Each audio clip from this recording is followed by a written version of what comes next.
todos muito bem-vindos à nossa terceira aula de administração de redes Windows. Boa noite, professor Fausto. Boa Boa noite, noite professor. aqui. Nós, nós estamos agora com 26 estudantes, Adriano, Alex, Alexandre, Anderson. Pessoal, vocês fiquem à vontade, né, para se manifestar no chat. O professor vai dar depois uns minutinhos para perguntas, tá bem? Então vocês ficam à vontade.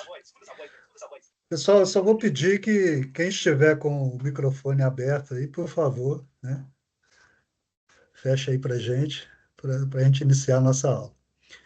Antes da aula, professor, só dar um aviso, né? Eu já coloquei aqui um banner aqui no chat sobre a nossa semana de conhecimentos gerais. Então, pessoal, aquelas palestras muito bem elaboradas, né, que valem, né, 16 horas aí para a gente colocar como horas complementares, e aquele um pontinho, né, no módulo. Então, vamos prestigiar. Professor, é Obrigado, professor. contigo. Estamos juntos, professor. Mais uma aula maravilhosa aí de administração de redes Windows, né? Não só de Isso. computadores, mas redes Windows. Vou compartilhar aí a tela para gente. E vamos lá, nossa terceira aula, ok? E vamos para o nosso sumário, hein? Os assuntos aí, continuando o que a gente viu na aula passada. Vamos continuar falando de virtualização, que era o assunto em voga, né? O que fechamos a aula passada. E ver a sequência ali do que compensa a gente estudar em Windows, correr atrás dos conceitos que a gente vai ver. Reforçando, então, que o objetivo da aula é passar os tópicos que vocês precisam se aprofundar. Infelizmente, com o tempo que a gente tem, a própria proposta da disciplina, a gente não consegue falar com profundidade daquilo tudo que vocês precisam para trabalhar de fato, mas certamente, verificando as tecnologias que a gente sugere estudar e de fato, fazendo um aprofundamento em cada uma das tecnologias, eventualmente com curso, eventualmente lendo materiais, vocês vão conseguir trabalhar melhor com essas plataformas. Porque, veja, graduação, eu sempre gosto de reforçar isso, não é porque está acabando a terceira aula já, né? Mas desde a primeira a gente tem que reforçar. A graduação, ela vai te dar um norte para aquilo que você precisa para trabalhar. Mas o que você vai de fato estudar para entregar resultado, você precisa fazer além da sua graduação. A graduação vai te dar um panorama e você vai se especializando ali nas atividades específicas, ali nos meandros ali de cada tecnologia. Por isso que hoje a aula de Windows, a gente vai mostrar ali o que encaixa em cada contexto, e aí você, no seu tempo, na sua dedicação, você vai ter que estudar as tecnologias com profundidade. Porque vamos, igual eu falei, um curso de Active Directory vai te levar aí 40, 60 horas para você começar, digamos assim, a ter um panorama da profundidade que dá para você trabalhar com ele. Eu já falo para vocês que eu mexo com AD lá das versões lá de 2000 e nada, né, até hoje, então tem 20 e poucos anos aí que eu trabalhei com AD e tenho algum contato ainda até hoje, e eu posso falar para vocês com todas as letras que eu não sei tudo, eu talvez não saiba metade, porque obviamente, né, no trabalhar, você acaba não se aprofundando em todas as facetas dele. Você fazendo um curso, você vai ver também um panorama, mas aí depois com prática você consegue compreender e encaixar as peças deles, né? E todas as tecnologias que vocês observarem, vocês vão ver que é dessa forma que acontece. Você, por exemplo, quem estuda Java, tem inúmeras particularidades do Java, da sintaxe e dos resultados que ele gera, que você tem uma noção geral, mas você não sabe absolutamente tudo. A própria língua portuguesa, nós não sabemos todas as palavras, né? Então, não impede não impede a gente se comunicar. Mas é claro que sabendo as palavras, assim, digamos, com alguma profundidade, melhorando o nosso entendimento de sintaxe, a comunicação fica mais aprimorada, fica mais fluida, né? Então, é esse o conceito. Você tem que se aprofundar, se aprimorar em todas as tecnologias que a gente apresentar para você poder trabalhar melhor. Vamos acompanhando desse jeito aí. Se vocês, se ficar ruim aqui as ideias, o professor tiver alguma pergunta aí do pessoal, eu vou tentar acompanhar pelo chat, mas como ele está aqui do lado, eu não vou estar olhando toda hora. Se ficar alguma pergunta para trás, professor, pode chamar que a gente dá um jeito. Voltando aqui nas tecnologias. Virtualização, próximo conceito que a gente vai falar. O que eu quero que vocês saibam de virtualização? o que ele faz? Então, o primeiro conceito de virtualização que acompanha a carreira da gente vem lá na memória virtual, né? Então, certamente vocês já ouviram falar, alguns de vocês já sofreram na pele o que é ter pouca memória e precisar de memória virtual, principalmente em discos mecânicos, como era no começo, quando era necessário isso, mas é um conceito muito antigo, um conceito que vem lá dos anos 60. Virtualização, basicamente, é você expandir um hardware virtualmente. No conceito da memória é muito fácil. Você tem pouca memória RAM, você precisa de muita memória para rodar seu aplicativo.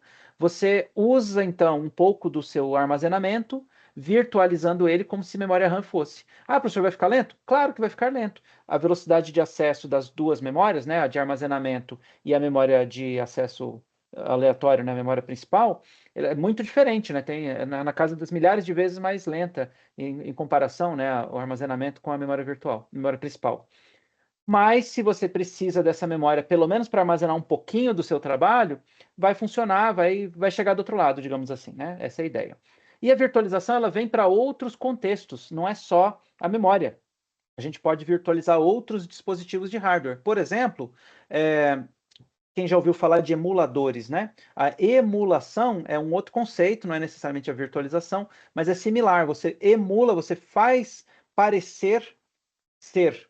Então, o emulador de videogame você faz de conta que você está interpretando as instruções, lá o hardware está interpretando as instruções, mas não é o hardware correto, ele está interpretando como se fizesse, como se fosse, tá? Então a gente emula aquele hardware. E a virtualização a gente faz parecer o hardware sem ser. A gente faz com que as instruções sejam interpretadas como se fosse o hardware de fato. A gente cria um software que se faz parecer o hardware. Ele responde como se fosse o hardware. Essa é a ideia de virtualização. Tá? É a virtualização, digamos, tradicional. Né? Então, a gente tem um hardware real. Vamos fazer a comparação aqui do que é o ambiente real para o hardware virtual, né? Da forma como ele acontece lá. E aí o pessoal falando sobre os emuladores, né? Então essas novas RAM Boost que os celulares Android estão vendendo agora, exemplo de virtualização, RAM Boost de Android. RAM Boost de Android. Pode ser, se você está falando de software, deve ser software que faz essa emulação, faz de conta de memória RAM, mas na verdade ele está usando armazenamento para emular, como se tivesse virtualizar a memória. Pode ser isso, né? Existem outras questões, mas no Android eu não lembro de RAM Boost de ter visto isso.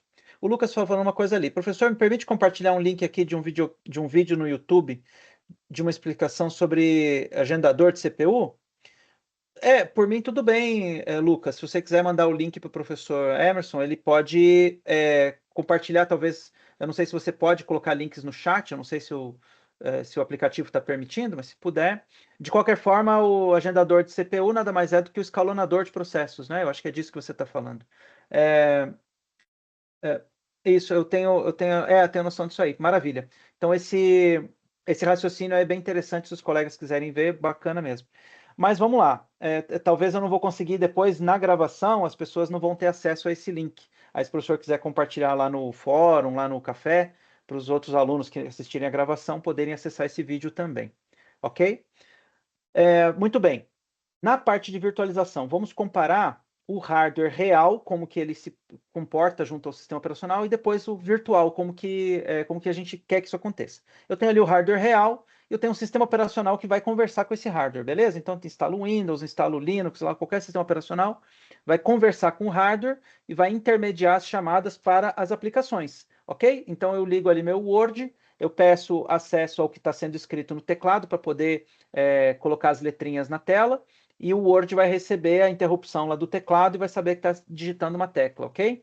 O próprio PowerPoint aqui, toda vez que eu aperto uma seta, ele vai progredindo ali na apresentação, porque ele recebe do sistema operacional as chamadas do hardware, do teclado e tal. Então a aplicação conversa com o sistema operacional e será feliz. Só que aí as aplicações elas concorrem entre elas, o sistema operacional é o mesmo, então as configurações do sistema operacional vão afetar todas as aplicações. Se eu configurar para funcionar bem um site web, pode não configurar bem para ficar um Word funcionando bem. pode não ficar bem para o PowerPoint. Ou eu posso configurar bem para o PowerPoint e ficar ruim para a aplicação web, para o banco de dados e assim sucessivamente. O que a gente faz com virtualização? Eu ainda tenho o mesmo hardware real, é o mesmo computador que eu estou usando, só que eu tenho um software de virtualização que intermedia a comunicação do hardware com as aplicações ou com o que eu quiser. Porque o que ele faz? Ele faz de conta que tem um hardware ali, ele entrega uma máquina virtual, ok? E aquilo ali é um software rodando que recebe requisições de um possível sistema operacional embarcado, né? E esse sistema operacional pensa que tem lá um processador, pensa que tem uma memória, acha que tem, e ele vai solicitar para aquele hardware que ele identificou, ele vai solicitar naquele formato específico, digamos, eu tenho instruções lá num processador Intel de uma geração específica, que tem lá um conjunto de instruções até um determinado nível. Então, o sistema operacional, ao detectar isso, ele vai usar o conjunto de instruções específico daquele processador. E está tudo certo, porque a máquina virtual está configurada para receber aquele conjunto de instruções específico. Então, vai funcionar uma maravilha. E o sistema operacional virtual, aquele da camada azul de cima, ele vai achar que está tudo certo. Ele está conversando com o hardware pensando que está tudo certo. E as aplicações, elas vão ficar ali conversando com aquele sistema operacional. Pode ser, inclusive, uma aplicação só, pode ser um sistema operacional e um banco de dados somente ali naquele conjunto, ok? E aí eu posso ter outra máquina virtual com outro sistema operacional com outras aplicações. E vejam, elas ficam isoladas. E eu posso ter isso inúmeras vezes. E é essa mágica da virtualização que vocês têm que compreender. Existe um software de virtualização que faz de conta o hardware, né, criando as máquinas virtuais, para que o sistema operacional embarcado fique isolado e contido ali naquele hardware virtual. Muito bem. Deixa eu ver, eu estou vendo que vocês estão falando do Ramboost, depois... muito bem, eu vou deixar a conversa do Ramboost para vocês. Basicamente, essa ideia do Ramboost para Android fica com vocês. Mas voltando aqui para a virtualização, que é um conceito parecido, mas não é igual, a gente tem essa ideia, então, de isolamento. Isso que trouxe um grande avanço para a questão de se usar hardware ocioso, como eu coloco aí no próprio slide. Porque, veja, se eu tenho um servidor lá com 80 CPUs, qual é a aplicação que eu vou usar que vai usar as 80 CPUs? Talvez nenhuma. E pode ser que eu coloque lá 1 TB de memória RAM e eu vou usar uma aplicação web que vai usar 2 GB, 3 GB, não vai usar talvez isso. Então, o que vai acontecer no final? Eu comprei um baita de um hardware e não estou usando nada. Agora, se eu faço máquinas virtuais e coloco caixinhas menores, ocupando uma parte desse hardware e concorrendo com esse hardware, eu posso colocar outras aplicações que não vão, digamos, coexistir ali no mesmo sistema operacional, então elas podem ter um certo isolamento de segurança, inclusive isolamento de rede definida por software, enfim, inúmeros isolamentos, e elas vão usar o mesmo hardware que eu comprei, possivelmente usando aquele 1 TB de memória, os 80 núcleos de CPU e etc. Então fica muito mais otimizado o uso desse hardware que antes ficaria ocioso, se fosse um sistema operacional somente. E aí o Henrique fez uma pergunta interessante. Seria o ideal fazer mais de um tipo servidor com virtualização? Então eu tenho um servidor com 1 TB de memória, beleza. 80 CPU, beleza. Eu posso criar 80 máquinas, dar um núcleo de processador para cada uma e elas vão ali ser felizes. Né? Eu posso, assim, virtualmente é dessa forma que eu diria, mas eu posso dar mais núcleos, inclusive, e elas concorrerem ali de alguma forma e elas ocuparem essa memória de uma forma mais otimizada, mais ampla, e eu tenho uma máquina só, uma lâmina só lá no data center, com 80 máquinas dentro, nessa proposta que eu falei, usando aí potencialmente quase toda essa memória RAM que a gente mencionou. Tá? Eu dou 10 GB para cada uma, já são 800 GB que vai ser ocupado, né? Ainda sobra mais um pouco para a gente crescer ainda. Então, são várias formas de você implementar isso.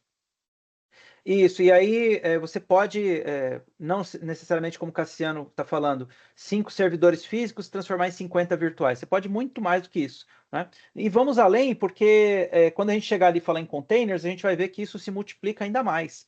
Porque olha só, o que tipos de virtualização a gente pode realizar? A gente pode realizar virtualização completa, que é aquela em que o sistema operacional ele fica achando que o hardware é o único hardware que existe, ele está ali naquele mundinho isolado dele, em que a máquina virtual é como se fosse uma máquina real para ele, ele trata como se fosse, ele não sabe que está sendo virtualizado, a verdade é essa, né? Então, isso acontece quando, a exemplo do que eu sugiro, né, vocês usarem VirtualBox. O VirtualBox ele faz virtualização completa, embora do tipo 2, mas é virtualização completa. Daqui a pouco a gente fala do tipo 2.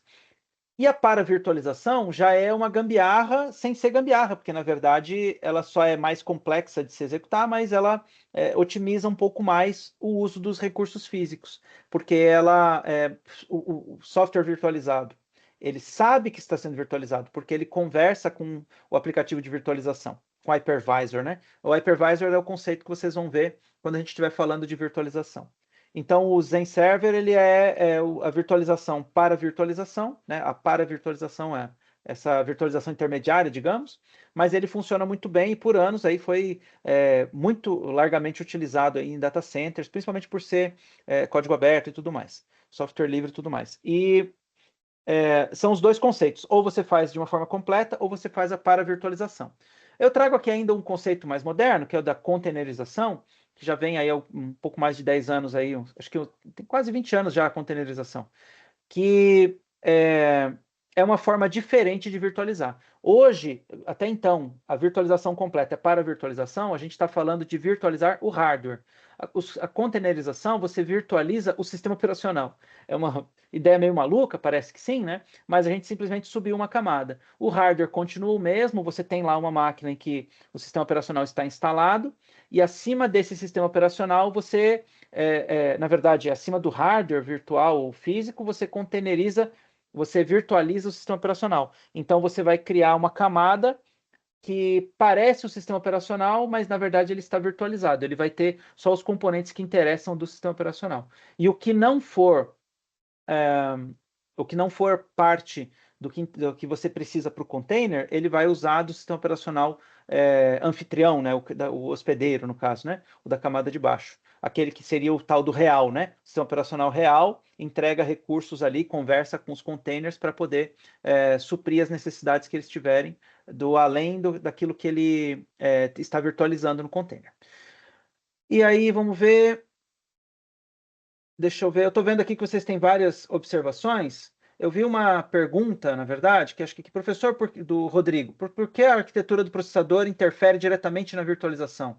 Muito boa a sua pergunta, o Rodrigo. Vamos lá. A arquitetura do processador, ela tem dois aspectos importantes. Primeiro, o conjunto de instruções. Quanto mais complexo o conjunto de instruções, melhor, porque as tarefas complexas, né, as mais recentes, vão fazer coisas que se espera que sejam mais rápidas do que as antigas. É igual placa de vídeo, tem a revisão da PCI Express, PCI, não sei o que, as AGP de antigamente, etc. Cada revisão do sistema de comunicação, eu diria protocolo, né? Mas do conjunto de instruções do PCI Express vai fazer com que a placa tenha instruções melhores para renderizar melhor as coisas. Vamos pensar isso na perspectiva do processador. Ele consegue processar melhor, avançar melhor na direção que se interessa, porque ele tem instruções mais complexas que podem ser usadas. Mas se ele não tiver as instruções complexas, ele vai usar as menos complexas, que pode demorar um pouco mais, mas vai cumprir a missão, né? O compilador que vai ter que ir lá decidir quais instruções usar, no fim das contas.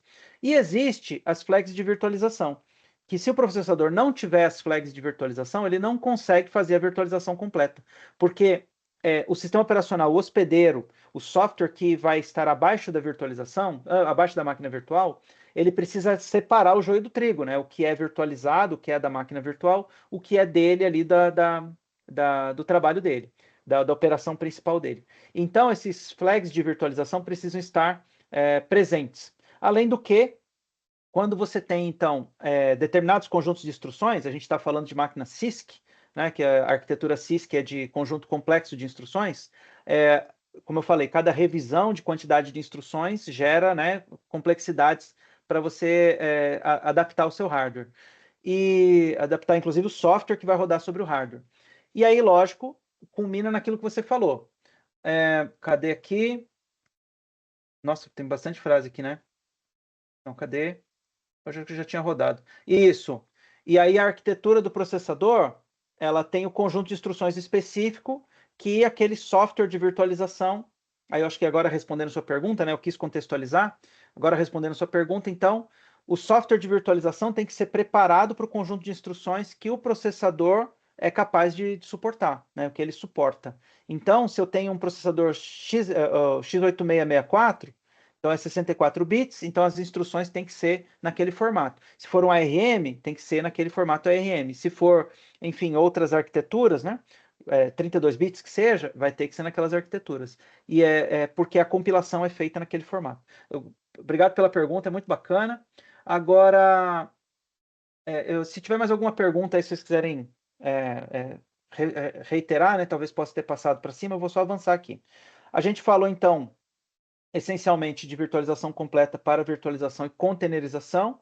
E agora a gente vai falar sobre os tipos de virtualização, tipo 1 e tipo 2, que vocês precisam entender, compreender, visualizar de uma forma geral. O tipo 1 é o bare metal. Por que é bare metal? É direto na seca lá, é direto no hardware. Não tem intermediários, não tem ninguém intermediando o acesso ao hardware. Ou seja, o software de virtualização é o primeiro software que vai iniciar na máquina, ok? É como se ele fosse o sistema operacional. Essa que é a ideia. Então, quando você tem lá uns VMware tradicional, um Zen tradicional, ou Proxmox, você liga a máquina, o primeiro software que ele vai carregar é o da virtualização. É esse Hypervisor tipo 1. Então, quem tiver aí acesso a um Proxmox, por exemplo, é Hypervisor tipo 1, porque ele está lá na primeira camada rodando. O Hyper-V, ele pode rodar dessa forma. Como eu mostrei para vocês, eu acho que eu mostrei na aula passada, né? O nosso VirtualBox com um Hyper-V. Ele está escrito 2025, mas é o Hyper-V 2019, tá? Está até aqui também, né? Windows Server 2019. E ele é um hypervisor dedicado, ele já está pré-configurado para receber máquinas virtuais, é só conectar nele e criar as máquinas virtuais, como se fosse um servidor nessa proposta aí. E ele está aqui virtualizado, né? Então é um hypervisor virtualizado, né? Um negócio meio maluco, mas é isso mesmo, é desse jeito que funciona. E ele é o tipo 1 porque ele é o primeiro software carregado. Acho que tem algum colega aí que está com o microfone ligado, hein? Deixa eu ver aqui. Dá uma olhada. Era você, professor? Era só para não ter problema não, acho que já saiu. Vamos lá. Já na situação, então, acho que esse diagrama é até bacana de falar, né? Você tem, então, no hardware, o hypervisor, aí você tem os sistemas operacionais nas máquinas virtuais, que vão ficar ali conversando com o hypervisor, né? Ali tem um exemplo de ser o Zen Server, mas podia ser o Hyper-V que a gente conversou. E o sistema operacional acima, ele vai ter as aplicações conversando com ele. Ali está colado uma na outra, mas na verdade a gente sabe que tem um isolamento. Os sistemas operacionais, eles se isolam entre si, né? Cada um vai usar uma quantidade de memória, vai ter lá uma limitação de acesso ali nas áreas de memória deles, como se processos fossem, né? Então essa que é a ideia. E eu vou responder uma pergunta aí, um negócio bem interessante que o Lucas Francisco falou. Tem uma galera migrando de VMware para Proxmox. Acho que a VMware está encerrando o suporte e tal, e Proxmox, como continua o suporte, então ele se tornou uma alternativa viável, né? Então o VMware ele foi morrendo por conta da sistemas em nuvem, sistemas, digamos assim, a virtualização web, né? Os data centers entregando sistemas em nuvem, mataram o VMware aos poucos. Essa migração é natural porque o software VMware se torna muito caro, né? Um investimento meio alto quando comparado com nuvem. E aqui a gente tem a virtualização tipo 2. Por que ela também é importante, né? A gente tem uma ideia daquilo que a gente está fazendo com VMware aqui. Desculpa, com VirtualBox, né? Coitado do VMware, saudade do VMware. Então eu tenho aqui o meu sistema operacional Windows, eu tenho aqui um gerenciador VirtualBox rodando na minha máquina. Então é isso que está escrito aqui, né? Hypervisor tipo 2 está sobre um sistema operacional hospedeiro. Veja que tem softwares rodando aqui do lado, né? Pode ser o próprio PowerPoint que eu estou rodando aqui, o navegador web, o Teams. Eles estão do lado do hypervisor e o hypervisor dentro dele, ou seja, dentro da área do escopo dele de atuação, ele consegue criar espaço para outros sistemas operacionais e tal. Então, essa é a diferença, né, entre o hypervisor tipo 1 e tipo 2. Eu gosto de deixar todos esses conceitos de virtualização bem esclarecidos para você, quando você entrar no data center, qual hypervisor que você vai encontrar? Tipo 1, bare metal. E quais opções você vai encontrar? Você vai encontrar VMware, Proxmox, Zen. Aí eles vão ter ali virtualização completa para virtualização. Você vai encontrar muita situação de container, que hoje não é simplesmente por estar na moda, mas é porque realmente é eficaz. Mas a combinação das duas tecnologias que é o sucesso. Virtualização por máquinas virtuais, show de bola. Containerização, show de bola também. Se você precisar, você pode combinar as coisas. Você pode ter ambiente de container, você pode ter ambiente legado com máquinas virtuais. Então, tem que saber as duas tecnologias, tá? E aí, qual a ideia da virtualização por containers? Como eu falei, virtualizar o sistema operacional. As funções do sistema operacional que interessam para a aplicação, eu vou virtualizar. Eu vou fazer no formato que eu quero e o meu sistema de container vai interpretar para o hardware real. Então, vamos supor, eu quero containerizar aqui no meu Windows uma máquina Ubuntu. Então, quando a aplicação perguntar alguma chamada de sistema operacional, vai perguntar no dialeto do Ubuntu. Mas quem vai responder vai ser um interpretador que vai conversar com o Windows, vai fazer a conversão lá da chamada e vai responder para a aplicação no formato que ela quer. Embora quem está por trás de tudo acaba sendo o sistema operacional real, né? O virtual ele é o que simplesmente que vai fazer onde está essa tradução ali. Deixa eu ver aqui, vocês mandaram as mensagens.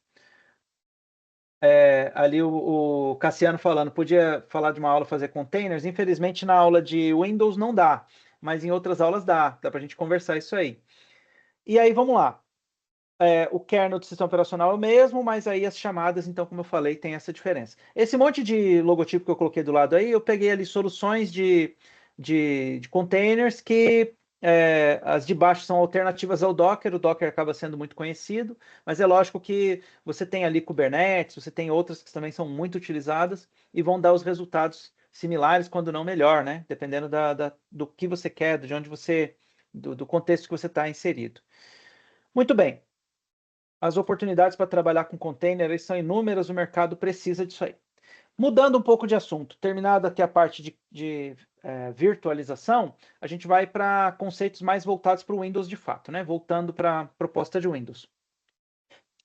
Foi mal. Nesse momento, a gente vai começar a falar de segurança. Então, as políticas de segurança que eu preciso que vocês saibam para aplicar e ter atenção no Windows. Porque vamos lá, tudo que a gente falou de virtualização não se perde, ok? Mas agora a gente virando o disco, vamos lá para a continuação da nossa matéria. Quando eu falo em política de segurança, eu estou falando de regras, ok? Regras de segurança, de uma forma geral. Então, tudo que eu falar daqui para frente para vocês, vamos pegando como pontos de atenção quando você for configurar seu ambiente. Pode ser que eu não consiga, certamente eu não vou conseguir dar a profundidade devida necessária para você compreender com amplamente cada tecnologia, mas são tecnologias que você precisa saber que vão estar envolvidas quando você pensar em um contexto de política de segurança na sua rede. Porque vamos lá, muito bem que às vezes como administrador você não vai botar a mão na massa em tudo, mas você precisa saber o que existe por trás da máquina, não pode ser uma caixa preta para você, né? E vamos lá. Eu só estou vendo que vocês estão mandando mensagens, mas eu queria poder interagir, mas eu estou vendo que o assunto é outro. No fim das contas, quando você pensar em segurança, pensar nas regras de funcionamento, quando a gente fala de Windows, a gente tem algumas delas que fazem total sentido e você precisa estar atento. Para a parte de controle de acesso, que é, digamos assim, uma base da segurança, você tem alguns elementos. Aqui são esses e mais alguns. Primeiro de tudo, eu tenho a rede Windows, eu preciso de um controle de compartilhamento de recursos. Esse controle, minimamente, a gente faz, a gente até pode fazer ele local, né, como se fosse local nas máquinas, mas a gente tem situações de trabalhar em equipe, porque desde o Windows 3.11, o Windows é para grupos de trabalho, tá? Então lá acho que 93, 94, que lançou o Windows 3.11, a gente já trabalha em grupos de trabalho, já tem uma ideia, uma proposta de grupos de trabalho. Então, naturalmente, de lá para cá, só se pensou em melhorar o Active Directory. Por mais que as primeiras versões eram extremamente bugadas, as seguintes também, e até hoje tem um bug ou outro escondido lá no meio da aplicação, brincadeira, fora as brincadeiras, né? Mas ele é extremamente necessário para qualquer ambiente de trabalho. Tá? Então, o Active Directory, primeiro, é a ponta da lança lá quando quando se fala em segurança, em controle de acesso, em ambiente rede Windows. Tá? Então, estudem Active Directory com profundidade. Você quer controlar usuários, quer controlar os computadores, as permissões e tal, Active Directory a palavra de ordem. Deixa eu ver. Vocês estão. Eu pensei que você estava falando da minha atividade aqui, mas vocês estão falando da parte de consumo de memória. Depois eu vou tentar falar com vocês alguma coisa aí sobre o consumo de memória, mas eu acho que hoje a gente tem que avançar na segurança primeiro.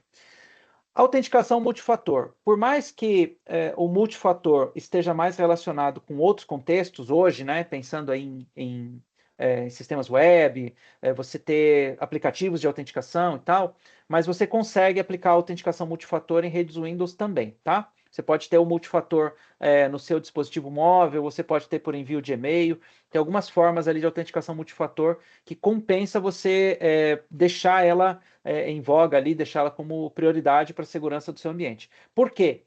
Porque é muito fácil hoje em dia você ter vazamento de credenciais, tá? Vazamento de credenciais é a coisa mais normal que tem hoje em dia. Porque por mais que você tenha confiança na Microsoft, confiança no Google, no sentido de proteger suas credenciais, por mais que você tenha confiança no Dropbox ou em qualquer outro sistema, vai chegar uma hora que vai falhar, tá? Acho que tem poucos dias atrás teve GovBR com problema, não teve? Então, enfim, vazamento de credenciais vai acontecer. E quando acontecer o vazamento de credenciais, qual que é a solução? Você trocar sua senha. Primeiro, desde que você saiba que vazou e desde que você tenha controle dessa situação. Desde que você faça isso antes do vazamento de senha gerar lá uma perda para você. Que às vezes aquele vazamento de senha vai dar um vazamento de outras informações, a pessoa pode tomar acesso no seu ambiente, às vezes instalar um malware, etc. Sequestrar seus dados, etc. Então, vazamento de senha vai acontecer. E a autenticação multifator, ela diminui enormemente a possibilidade disso acontecer, tá? Então, coloque isso em voga aí, uma das prioridades para o seu ambiente. O Lucas falando um negócio interessante. Política de troca de senha regular, pelo menos de 6 em 6 meses. Excelente. Mas aí coloca aí uma senha específica para cada sistema que você acessa e cada sistema que a gente está falando, você vai ter o seu Discord, o seu aplicativo do joguinho, o outro do e-mail, o outro do Hotmail, o outro do Facebook, o outro do Instagram, e aí você junta outras aplicações, outros sites, sistema de investimento, banco. Aí você pega aí 300 senhas que você tem para trocar e faz isso de 6 em 6 meses. Você vai viver só trocando senha. Então é complicado. É disso que a gente está falando. Não é porque, troca uma mesma senha para todos. Ok, você vai trocar a mesma senha para todos. Vazou uma senha, vazou todas. Né? Então é uma chave abre todas as fechaduras. Aí fica difícil, né? Então você tem que pensar e prestar atenção nesses aspectos que eu estou falando. Trocar a senha não é suficiente. É mandatório, é interessante, mas não é suficiente, porque a senha pode vazar no dia seguinte que você trocou. Então a sua troca de 6 em 6 meses não foi efetiva, tá? Lembre-se disso. Vamos lá.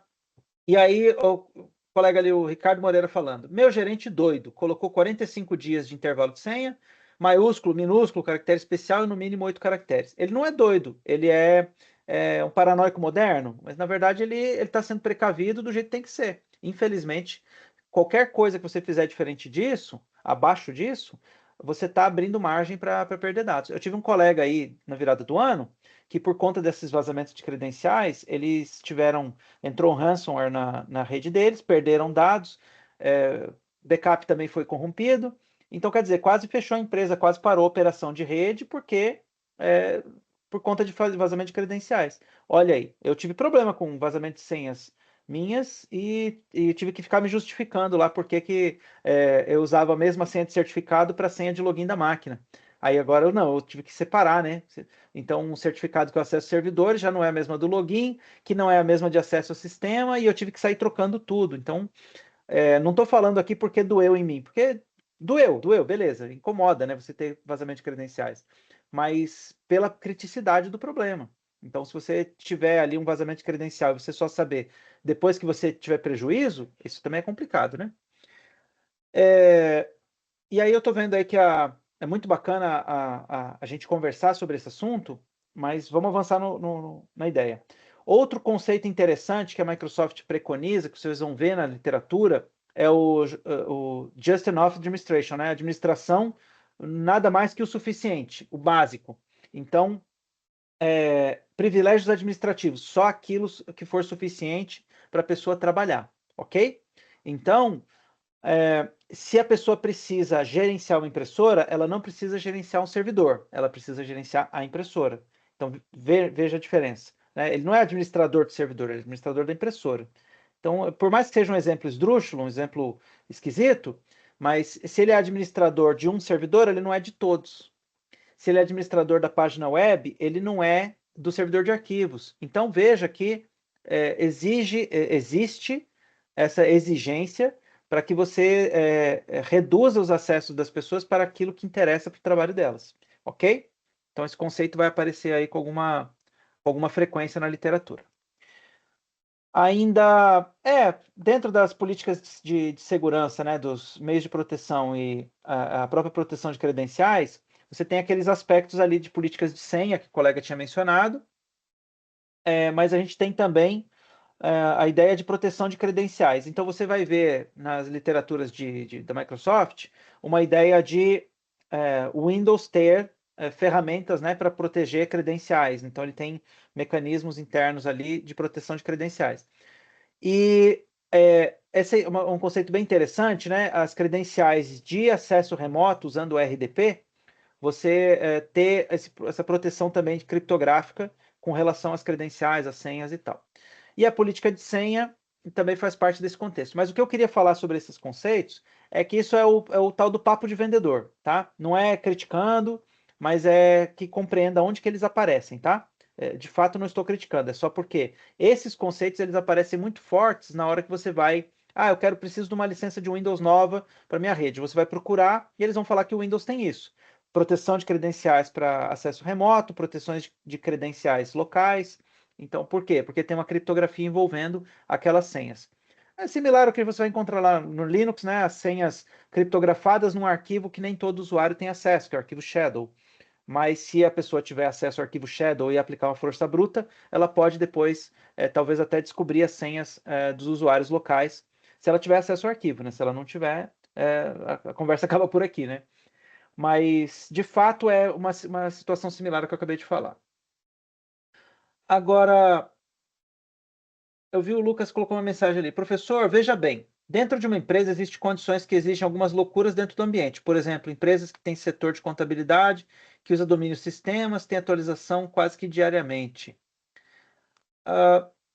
Lucas, eu não entendi bem qual que é o contexto aqui, porque existem condições, algumas dentro do ambiente, contabilidade que usa domínio de sistema. É que talvez o que você está falando, eu acho que, se eu entendi bem, você está falando sobre configurações que parecem equivocadas, né? Configurações assim, montagem, arquiteturas ali que não estão bem adequadas. Mas é que a gente tem um pouco a questão do histórico, né? Quem construiu, quem montou, quem organizou, fez do jeito dele, ficou daquele jeito.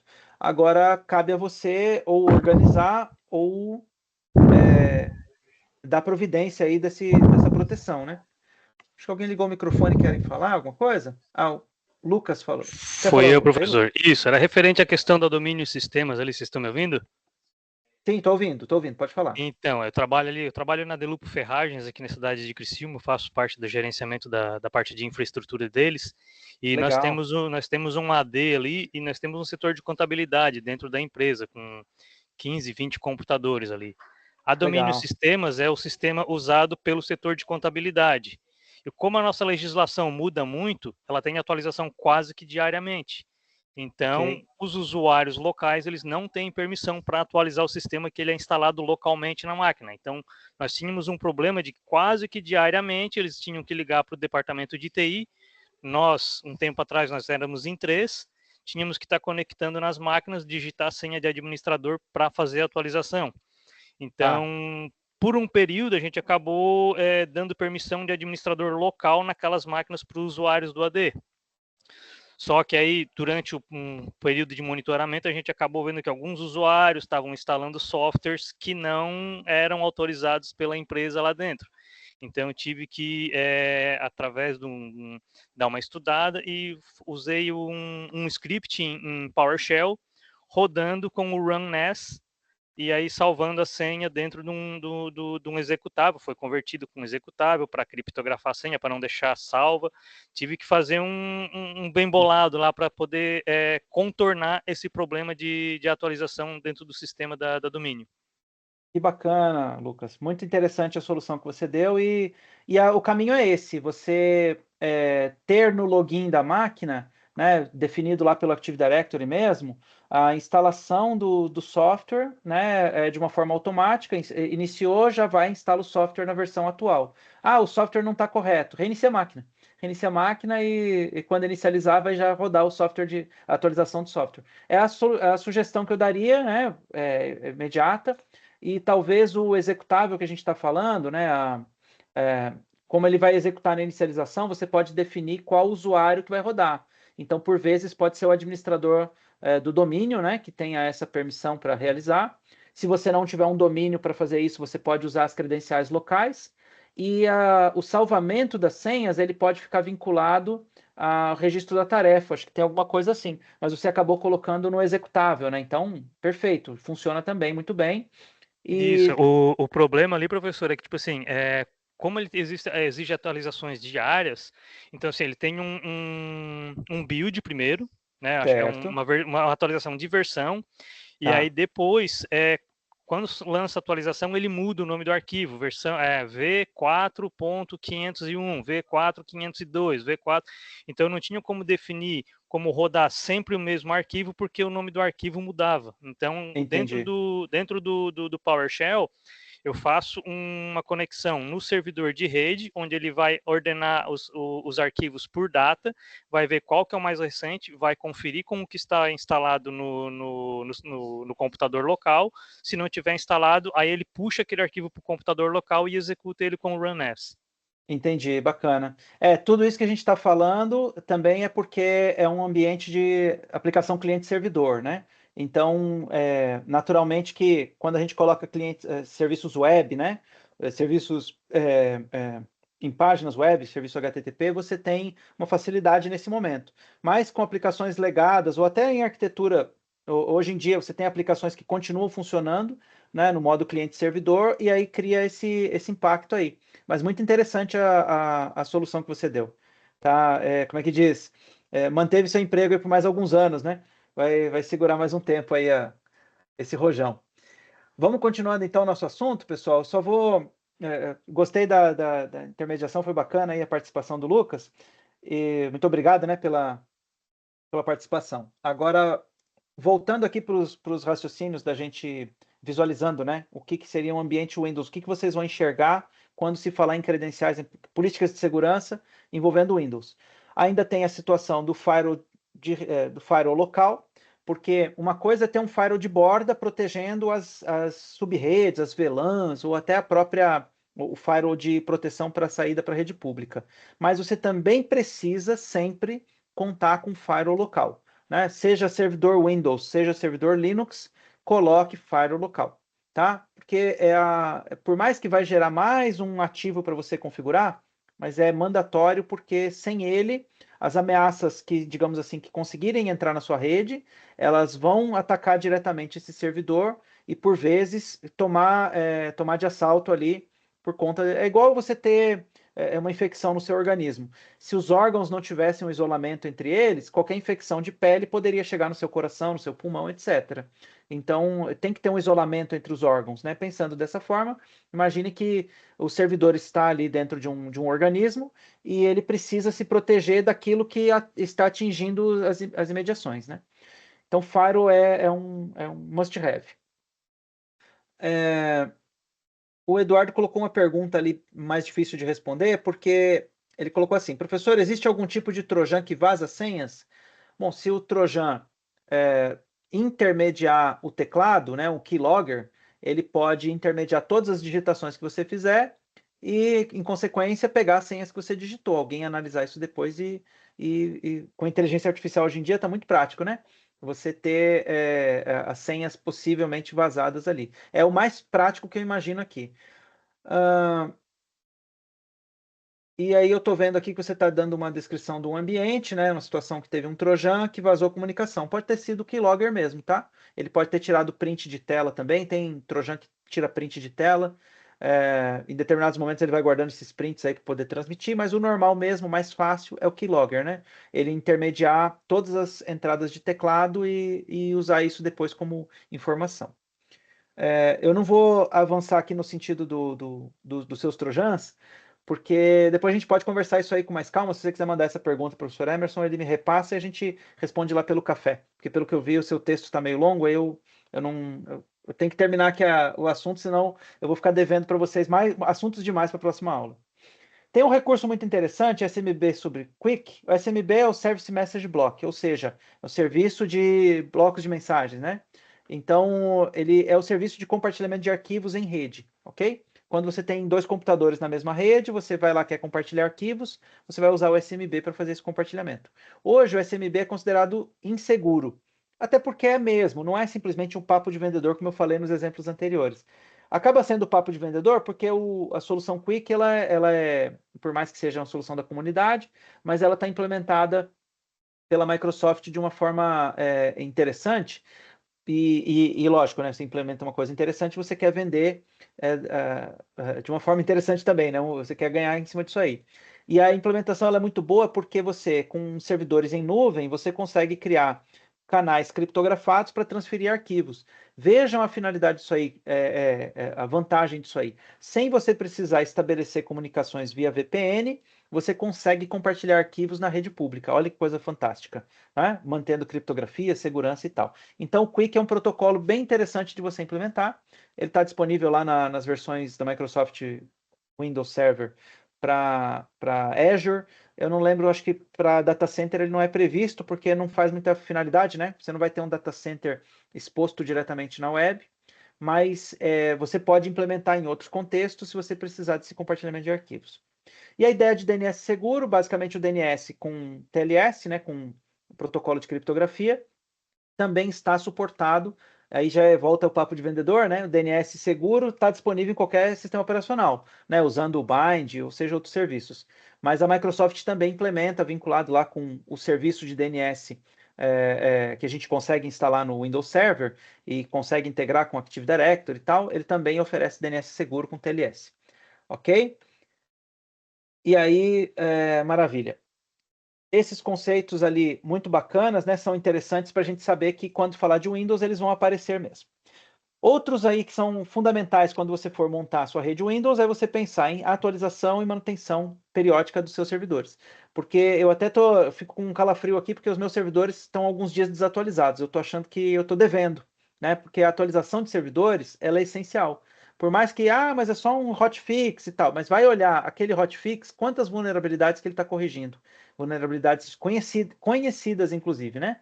Então, o hacker, ele conhece a vulnerabilidade, ele vai tentar explorar no seu servidor. Se você não atualizar, seu servidor está exposto àquela vulnerabilidade. Então, é essencial que vocês façam isso periodicamente e frequentemente, tá? O hot patching é um conceito que aparece para a Microsoft, uma ideia de você atualizar o seu servidor sem precisar reiniciar. Alguns hot patching estão disponíveis para a Microsoft, para os produtos Microsoft. Eventualmente você vai chegar em situações que não tem como precisa reiniciar de fato, mas ele permite, em algumas configurações, permite você ter essa flexibilidade dele permitir você atualizar sem reiniciar. Tá? São configurações, inclusive. O Windows Update for Business é o conceito lá de atualização, como se fosse o substituto do WSUS, né? São serviços um pouco mais atualizados. Tem outros nomes, eu não estou lembrando dos outros nomes, que são serviços melhorados, né? Sucessores do WSUS. Tanto que a gente falou na aula passada, né, que o WSUS estava sendo desativado, não é bem desativado, ele está parando de receber atualizações. Quem quiser o produto mais recente vai ter que usar os outros sistemas lá de atualização mais modernos, né? E a questão de monitoramento de segurança. É muito interessante que para Windows você tem o Event Viewer, então facilmente você consegue abrir o monitor de eventos lá do seu computador. Deixa eu ver aqui o meu Event Viewer do meu... Eu cliquei com o botão direito no menu iniciar do meu Windows 11 e aqui visualizador de eventos, esse aqui. E aí você tem aqui logs do Windows, você tem, enfim, esses logs aqui são bem interessantes. Estou clicando aqui de maldade, né? A gente querendo ver esse negócio, não vai dar tempo, vai dar tempo de ver sim. Está aqui. Logs de Windows, isso aqui é muito interessante para você acompanhar a situação que está seu ambiente. Eu estou vendo aí as conversas de vocês falando de Linux também, mas a aula de Windows, viu? Não viaja, não. Vou falar de Windows. E o Windows Defender, ele tem lá mecanismos também de análise de situações, né? De você ter acompanhamento de logs e de eventos do ambiente usando o Windows Defender, que é o mecanismo lá da Microsoft para proteção, que inclusive a gente fala sobre ele agora, né? O Windows Defender é o antivírus padrão lá da Microsoft. Se você não usar uma solução específica, você pode ficar com o Windows Defender. Ele não é uma solução ruim, ele é uma solução que é razoável. Desde que você tenha outras camadas de segurança, o Windows Defender ele atende o ambiente médio. É lógico que, se você vai expor seu servidor na internet, se você tem uma aplicação web que está constantemente recebendo requisições da internet, é interessante que você coloque outros ativos de segurança para proteger seu servidor. Mas para uma rede local, em que você vai conversar, clientes vai conversar com seu servidor, e você tem ali um tráfego relativamente controlado, o Windows Defender ele pode ser a solução suficiente para o seu ambiente, tá? Aqui a gente tem um conceito que eu gosto que eu vejo muito, né? Quando a gente fala em papo de vendedor, né? Aquela ideia de máquinas virtuais blindadas, quando a gente fala de Hyper-V, protegendo as máquinas virtuais, no sentido de proteção de criptografia, proteção de isolamento, de firewall aplicado. Então, as várias camadas de segurança proativa e natural ali, básica, que o Windows coloca nas máquinas virtuais, aí eles acabam colocando esse conceito de máquinas virtuais blindadas. Então, vocês vão ver isso quando tentar comprar o Windows. Quem for comprar uma licença de Windows e ver esse negócio de máquinas virtuais blindadas, por favor, depois me manda um e-mail para a gente dar risada junto, porque é papo de vendedor, né? Então, todas as outras camadas combinadas levam esse papo de vendedor aqui. E por fim, a proteção contra ransomware. Como é que se faz proteção contra ransomware? Backup. Se você tiver um backup offline, que você de tempos em tempos, o servidor de backup vai lá e lê o dado e puxa, e ninguém tem acesso ao servidor de backup, principalmente o servidor ativo de produção não tem acesso ao backup, em consequência, o servidor vai estar protegido. Ok? Então essa que é a ideia de proteção. Você tem um servidor que está literalmente offline da sua rede e ele tem acesso a copiar as coisas da sua rede. Então, é a forma que você tem de proteger sua rede de ransomware, porque você vai conseguir, de fato, recuperar sua rede com esse servidor que não vai ser afetado por ataques, tá? E a própria política de recuperação, né? Lógico, uma coisa é ter backup, outra coisa é restaurar o backup. Então, você tem que ter essa política de recuperação bem caracterizada no seu ambiente. Porque perder servidor de banco e restaurar servidor de banco são duas formas de chorar muito, né? Porque restaurar servidor de banco não é uma coisa trivial. Sobretudo porque tem aquelas configurações intermediárias que a gente sempre esquece de fazer, e esquece que fez, né? Depois não vai lembrar que tem que fazer de novo, e aí a aplicação não vai subir nunca, e você tem lá o seu usuário final querendo trabalhar, o seu chefe dizendo que está tendo prejuízo, e você lá com aquela encrenca e faltando documentação para restaurar o ambiente. É a coisa mais normal de acontecer. E olha que ideia bacana do Lucas ali, ó, do Lucas Francisco. Fazer teste de restauração periódico. Melhor coisa, gente. Você tem lá o ambiente de produção, banco produção. Se você tiver um ambiente de homologação ou teste, de vez em quando pega o backup e restaura lá para ver. Se funcionar, excelente. Se você tiver essa restauração natural já no seu processo semanal ou mensal, você já está meio caminho andado aí na restauração, né? Então, você já está, digamos, relativamente protegido, tá? Beleza. Então é isso. Sobre essa parte, ok. Aqui a gente começa a falar de controles de acesso, mas eu estou achando que já estamos meio em cima do tempo aqui, né, professor? Se tiver mais uns 3 minutinhos aí, só para a gente ter essa ideia. Olha só, controle de acesso, se você, dentro de Windows, a gente tem uma visão por Active Directory, ou seja, eu tenho um domínio, um conjunto lá de diretrizes aplicados para um conjunto, grupo de usuários, grupo de máquinas, ok? Ou eu posso fazer isso na segurança local. Eu tenho lá meu gerenciamento de usuários local. Deixa eu ver se eu tenho ele aqui disponível. Usuários, eu acho que eu vou ter no gerenciamento do computador, eu tenho o snap-in dele. Aqui, meu filho, não abre aí não. Aqui a gente tem aqui então usuários e grupos locais. Então eu tenho usuários e grupos locais, pelo menos na minha configuração do Windows. Eu não vou abrir aqui no Windows Server, embora ele está disponível ali no background, mas eu não tenho AD instalado, então não vai fazer diferença. Então basicamente eu tenho aqui alguns usuários e alguns grupos, e para esses usuários e grupos eu vou criar a minha malha de de permissões lá, na minha cama de gato lá de permissões, quais usuários podem fazer o quê, quais grupos podem fazer o quê, ok? E de uma forma similar, você vai ter no AD, lógico que aumenta a complexidade, o volume de atribuições que você pode colocar, mas em essência vai funcionar pelo mesmo jeito. E os controles, eles podem, como eu falei, nível de grupos de usuários, e eles vão se aplicar em arquivos e outros recursos, e dispositivos em geral. Então, tem usuários que podem acessar a impressora, eu tenho os usuários que podem acessar arquivo, ler, executar arquivo, eu tenho usuário que pode deletar ou não certos arquivos e diretórios. Isso pode ser feito de uma forma hierárquica, né, do objeto pai para os objetos filho. Eu vou tentar falar disso na próxima aula também, com um pouco mais de profundidade. E o controle em nível de objeto e em tipos de objeto, né, vão estabelecer aí o mote aí do resto. O resto vai derivar aquela ideia ali de ACL, né, de Access Control List, ou lista de controle de acesso, e por aí vai. Vocês ainda estão falando do backup, beleza. Mas, no fim das contas, o controle de acesso que vocês forem fazer, a gente poderia tentar, na aula que vem, talvez fazer uns exemplos aí de aplicação disso. Eu vou falar aqui, para finalizar aqui também, a questão de controle de acesso por GPO, né? As políticas de grupo. As políticas de grupo, deixa eu até ver se eu tenho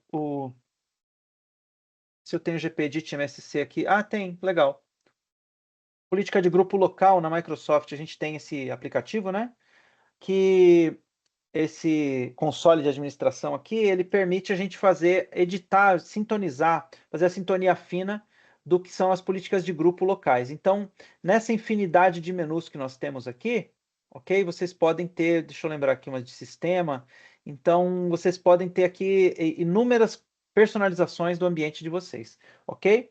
Eles podem ser aplicados aí já usando uma visão de AD, né? De Active Directory. Você pode ter as políticas de grupo aplicadas no site, ou seja, na empresa toda, nos domínios ali que a empresa determina, ou até nas unidades, ou seja, nos computadores, nos usuários. E as políticas de grupo, elas se mesclam com as permissões, com as políticas de segurança. Então, digamos, o usuário, você pode ter uma política no site de tipo de senha, e essa política se propagar para todos os objetos. Então, o formato de senha, quer dizer.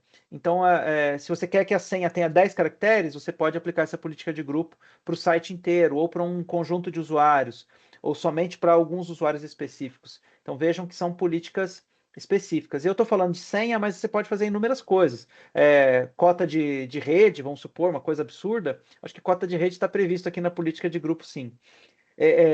E você pode imaginar outras necessidades e buscar nas políticas de grupo uma solução para esse caminho aí, tá? Eu acredito até que o Lucas tinha falado dessa situação de instalação de software, talvez nas políticas de grupo tenha alguma solução mais arrojada para você permitir especificamente que seus usuários executem um software lá de alguma forma, ok? Faça a atualização do seu software. Professor, Pois não, professor, fechou, né? infelizmente eu vou ter que Vamos finalizando, né? interromper, porque nós temos Tem uma aula em seguida, né? uma aula em seguida Tá bom. e o Sem pessoal vai problema ter não, professor. que Vai ter que entrar. continuar, né? Aqui eu ia deixar para depois a gente fala sobre os controles de acesso, um pouco mais sobre GPO na aula que vem. Talvez eu vou trazer aqui outras situações. A gente tem que falar de NTFS também na próxima aula, tá? E depois a gente vai falar de implantação de serviços. E aí na aula que vem ainda tem outras questões, né, sobre solução de problemas e tal. Então aqui a gente vai para o último slide, né? Não guarde suas dúvidas, fale lá no café e na aula que vem a gente conclui esses temas aí maravilhosos aí da administração de Windows. Professor, obrigado pelo tempo de vocês, obrigado, alunos. Na aula que vem a gente continua. Eu que agradeço, professor, agradeço aí o pessoal, né?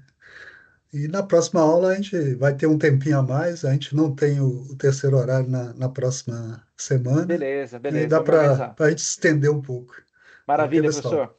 Forte abraço, pessoal. Boa semana para vocês. Até mais. Pessoal, boa noite, forte abraço também.